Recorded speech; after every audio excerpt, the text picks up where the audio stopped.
made the free throws. Mas madikit pa sana ito eh. Ito Dylan Ababu, mintis sa kanyang atake. Ball will remain dito sa koponan ng Barako Bull at tinuturuan ni Willie Miller. Itong si Dylan Ababu, how to finish that fast break. Ababu, kick out to Miller. Haba pa ang kanilang oras sa shot clock.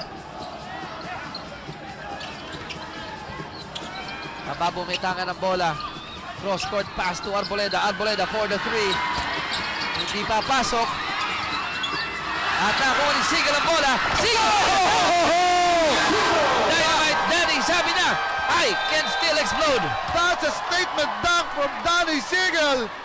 And the rally of Barako Bull is now certified. Danny Dynamite Sigel nagpayanig dito sa Smart Araneta Coliseum with that dunk. Nagpapatunay na pwede pa siyang maglaro. 85-80. BMEG up by 5. And it's a turnover for the Llamados. Babalik ang bola dito sa Barako. 5 na lang ang kanilang hinahabol. Inunti-unti ng Barako Bull ang kalamangan ng BMEG. What stood as a 16-point lead is now down to 5. At yung mga veterano ng Barako Bull ang nanaig dun sa loose ball na yon. Saan ka pa, ano? Itong Winnie Arboleda, kita mo kahit hindi ganun kabilis yung habol. He was able to save the ball. Danny Sigel with that. And Dynamite Danny, patuloy ang kanyang pagyanig dito sa last few minutes ng ating laro. 16 points for Danny Sigel. And what a time to get the shooting back. 85-82. Tatlo na lang kabanda ng BMEG. Kirby Raimundo missing on that jumper. Arboleda gets the ball. I was about to say, hindi naman kayo ko si Winnie Arboleda. But, na-control pa rin. Na-control pa rin. Dahan-dahan lang. Kita mo ha, ito yung pinapagkit natin kumpiyansa ni Coach Junel. Wala ho, ito na ito. 3 puntos na lang ang haba pa ng oras. Sigel, umatake sa baseline. Dynamite Danny Sigel is back. He's on fire. Parang alam na natin ang sagot doon sa poll question natin, Jiggy. Oo, may laban pa. May yanig pa. Ibang klaseng Danny Sigel ang ating nakikita. Rado, hindi ba deja vu itong nakikita mo? Parang sa Panabo, noong October 29, ganito rin ang final 2 minutes ng ating laro. Alam mo naman nabanggit ko yan.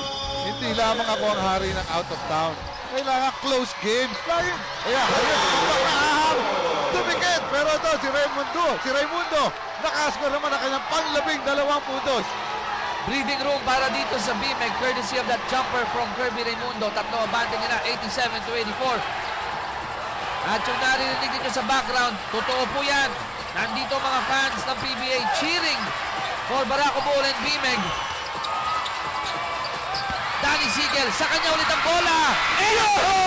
Danny Sigel, he loves to score. Dito sa fourth quarter.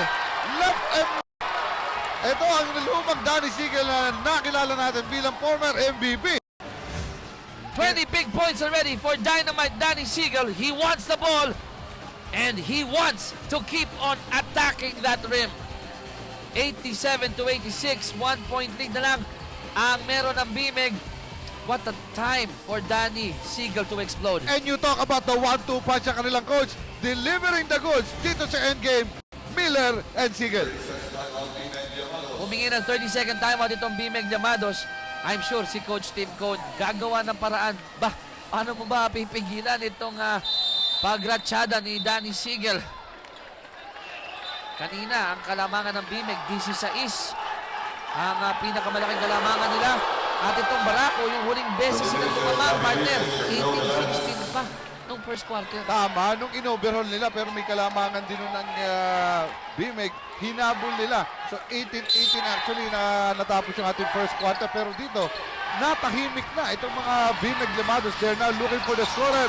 At sino yun? Mukhang si James Yap yan. If the game is on the line, ang gusto ni Coach Tim, pupunta kay Big Game James. Pero mintis ko ng tirada ni James Yap. 10 to shoot for BMEG. Hindi ko lang kung alam ni Kirby yung kanilang sitwasyon. Umatake si Kirby. Rivas with that rebound. At tatawagan ang stepping on the baseline itong si Rafi Rivas. mahaba pa. Definitely. Mahaba talaga, partner. Mahaba talaga. And another break para sa Red Bull. Barako Bull down by 1 point. 1:06 to go dito sa ating laro. Danny Siegel nawala sa kanyang bola at pabalik dito sa Bimeg. Urquis Tondo, dahan-dahang ibinababa ang bola ng Llamados. 12 on the shot clock para dito sa kupunan ni Coach Tim Con. Big game, papasabit at nanaig ang veteran smart nitong si James Yap. Nakita niya, nag-commit eh. Nagpasabit na lang. I was about to say, wala na patutukuhan yung kanilang ofensiba. But when you have a veteran like James Yap, alam niya, committed na rin itong si Dylan Ababo. At papasabitin niya talaga yan. Sa free throw, wala pang namimintis. Itong si James Yap going 2 out of 2 tonight. 13 points, 3 assists for big game James Yap. Pagkakataon ni James na bumawi dito sa kupunan na nagbigay sa kanilang pagkatalo. Yun yung uling pagkatalo ng ano eh, no? Ng Bimeg. Matapos nun, Oktubre pa yun. October 29, matapos nun, 6 na sunod na panalo ang ginawa ng Bimeg sa buwan lamang ng Nobyembre. Disyembre na ngayon. Ipagpapatuloy ba to continue the hottest streak in the PBA right now? Standing at 6 games. It's in the hands of King James. Pumasok! Pumasok ang dalawang free throw ni Big Game James Yap. And Bimeg hanging on to a slim 3-point lead. 40.4 seconds pong naiiwan sa ating laro. Very interesting timeout. Gusto natin pakinggan ano ba ang pagpaplanuhan dito ng mga coaches, lalo na itong si Coach Junel, kung saan ang kanilang kumpunan ay nangangailangan ng 3 puntos pa para makatabla sa laro. Well, so far sa huling mga ball possession, ito, pakinggan muna natin.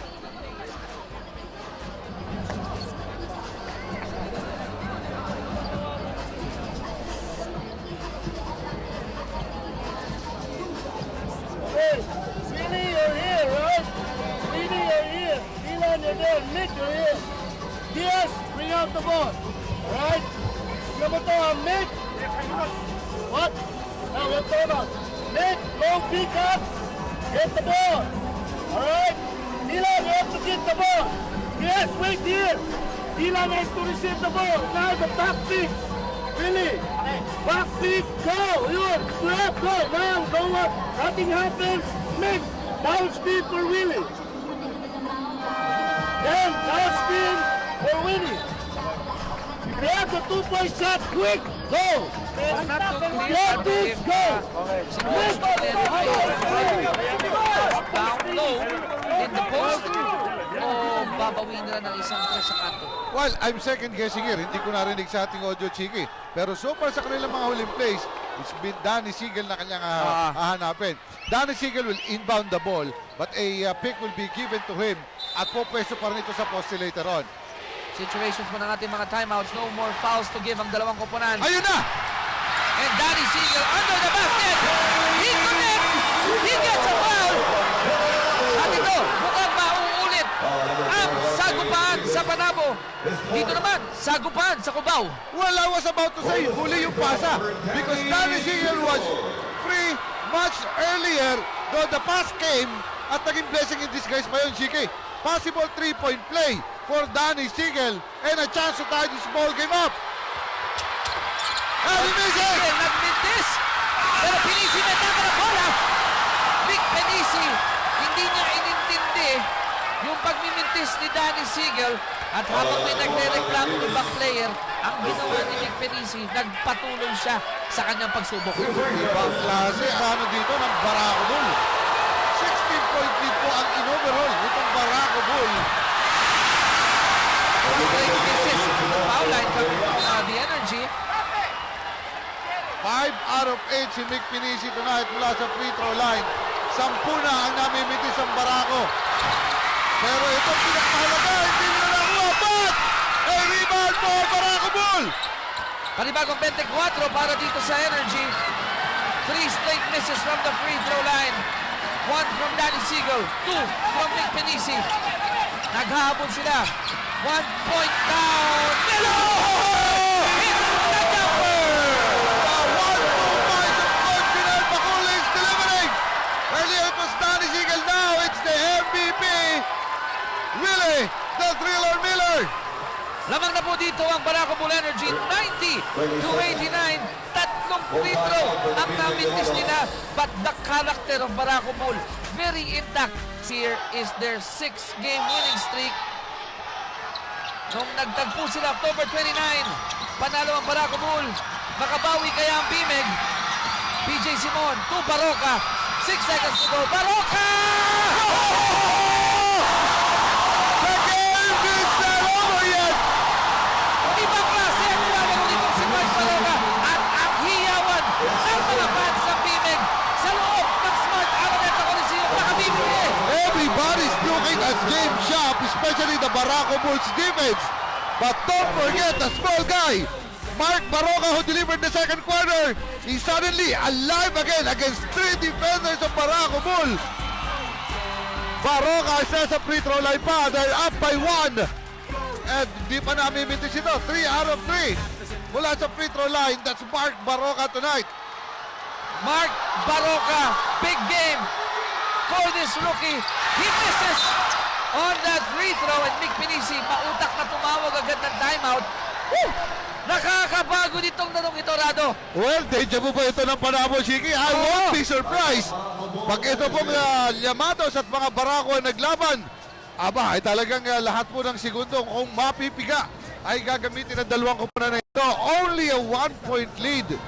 At yung pagpapalit ng fortunes ng mga kupunan na ito, add itong score eh. So, walang tablahan talaga rito. May mananalo at may mananalo. Pakinggan natin si Coach Junel Bacolod and the rest of his coaching staff. Anong plano ng Barako Bull in the final 4.3 seconds?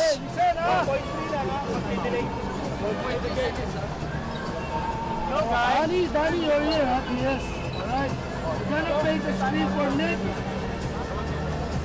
Ah, Willie, you're here. Give the ball, Ando. Okay, tignan nyo to, ha? Bilang. Ando, yan. Attack ito. Dito ka. Kasi si Willie tatawid.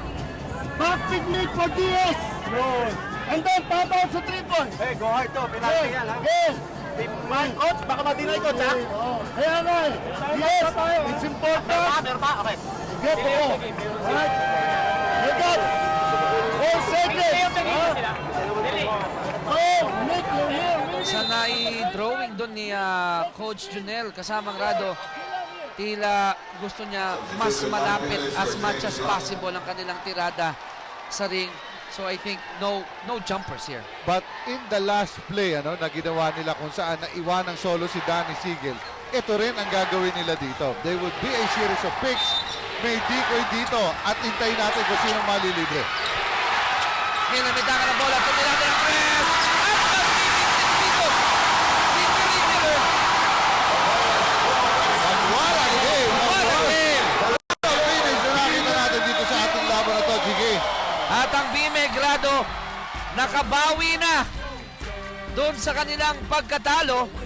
Sagupaan sa Panabo, nakabawi na rito ang Bimeg Llamados. 91-90. Perpekto ang kanilang Nobyembre. Ito, makikita natin yung ating huling play na ito. Imbes ang bola ay binigay dito kay Willie Miller. At siya ang titira dito. He will miss the 3-point attempt. Reminiscent of what we saw in Panabo.